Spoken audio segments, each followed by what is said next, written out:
Good afternoon students. आज हम लोग semester 2 paper 3 learning and teaching के यूनिट 3 मीनिंगफुल लर्निंग में इसके एट्रीब्यूट्स को सेकंड एट्रीब्यूट्स को देखेंगे जो कि कंस्ट्रक्टिव है। इसमें कहा गया है कि मीनिंगफुल लर्निंग कंस्ट्रक्टिव है। इसकी एक दूसरी सबसे बड़ी विशेषता है।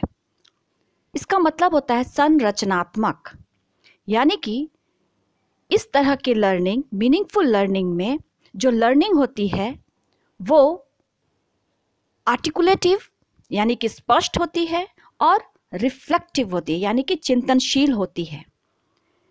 मीनिंगफुल लर्निंग कंस्ट्रक्टिव है। इसको हम लोग, इस विशेषता को हम दो तरह से देख सकते हैं। इसमें सबसे पहले तरीका जो होता है वो है, अगर क्लासरूम में टीचर जब किसी चैप्टर को पढ़ा रही होती है तो जब उसके कंटेंट को वो अपने स्टूडेंट्स के सामने में डिलीवर करती है, तब स्टूडेंट्स उस कंटेंट को जब वो सुनता है तब वो उस कंटेंट से रिलेटेड उसके पास जो भी प्रीवियस नॉलेज है और उस नॉलेज को वो अपने प्रेजेंट नॉलेज यानी कि जिस नॉलेज को टीचर के द्वारा उनको डिलीवर किया जा रहा है, उस नॉलेज को जोड़ करके वो उसको लॉजिकली समझने की कोशिश करता है।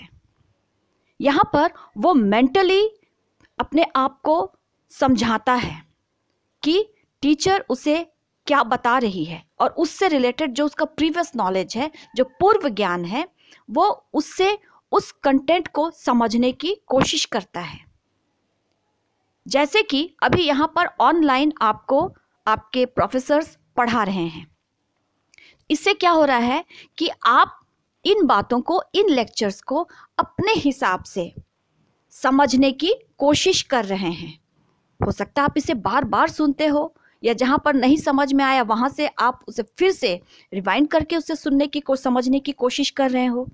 तो इस तरह से जब टीचर पढ़ाती है तो वो लर्निंग, वो टीचर उसको लर्निंग दे रही है, वो लर्निंग हो रही है, लेकिन जब वो खुद से उसे समझने की कोशिश करता है तब ये कंस्ट्रक्टिव मीनिंगफुल लर्निंग बन जाती है। यानी कि वो खुद से लर्निंग को रचता है, खुद से उसे समझने की कोशिश करता है। ये मेंटली होता है। और हम लोग, ये कंस्ट्रक्टिव है, उसको हम दूसरी ओर से भी देखते हैं जब वह फिजिकली और मेंटली दोनों इन्वॉल्व हो जाता है। जैसे हमने लास्ट एट्रीब्यूट्स में देखा था कि किस तरह से वो एक्सपेरिमेंट के थ्रू उसकी इन्वॉल्वमेंट और अंडरस्टैंडिंग 100% हो जाती है। तो इस तरह यहाँ पर भी टीचर अगर किसी चीज़ को, किसी बात को, कंटेंट को समझा रही है और अगर उसे कुछ असाइनमेंट देती है या फिर उसे किसी एक्सपेरिमेंट में उसे पार्टिसिपेट करवाती है, तब क्या होता है, स्टूडेंट उस एक्सपेरिमेंट को जब वो इन्वॉल्व हो जाता है, जब वो एक्टिव हो जाता है, तब उस एक्सपेरिमेंट को वो स्टेप बाय स्टेप क्या करता है, ऑब्जर्व करता है। और ऑब्जर्वेशन के दौरान जो उसके आउटकम्स आते हैं, उस एक्सपेरिमेंट में जो परिणाम आने लगता है, तब वो हर एक परिणाम को, हर स्टेप को वो बहुत गौर से ऑब्जर्व करने के बाद हर परिणाम को एक दूसरे के साथ क्या करता है, वो जोड़ता है।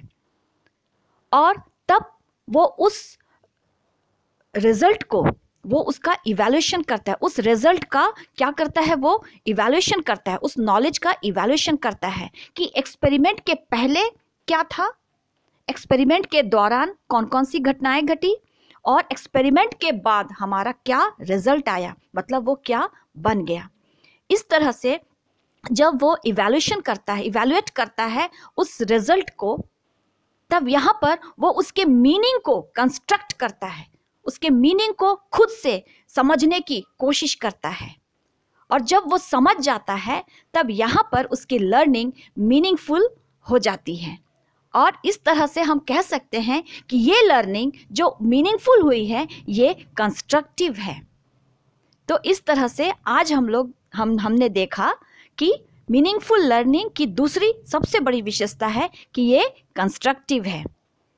इसी तरह से जब आप लोग इस लेक्चर को समझने की कोशिश करेंगे तो ये आपके लिए मीनिंगफुल हो जाएगा और ये मीनिंगफुल कंस्ट्रक्टिव होगा, क्योंकि यहाँ पर आपको हम लोग क्या करते हैं, एक बार बता दे रहे हैं, पढ़ा दे रहे हैं, लेकिन हम आपके पास बार बार नहीं बताने आते हैं। तो बार बार समझने का जो ये प्रोसेस है ये आपको कंस्ट्रक्शन की ओर ले जाता है। और जब आप समझ जाते हैं तो इसका मतलब है कि ये लर्निंग जो है आपके लिए मीनिंगफुल है। तो आज के लिए हमने देखा कि मीनिंगफुल लर्निंग की एक दूसरी सबसे बड़ी विशेषता है कंस्ट्रक्टिव, जो संरचनात्मक है। तो आज के लिए हम लोग मीनिंगफुल लर्निंग के एट्रीब्यूट्स में यहीं तक देखेंगे। Thank you.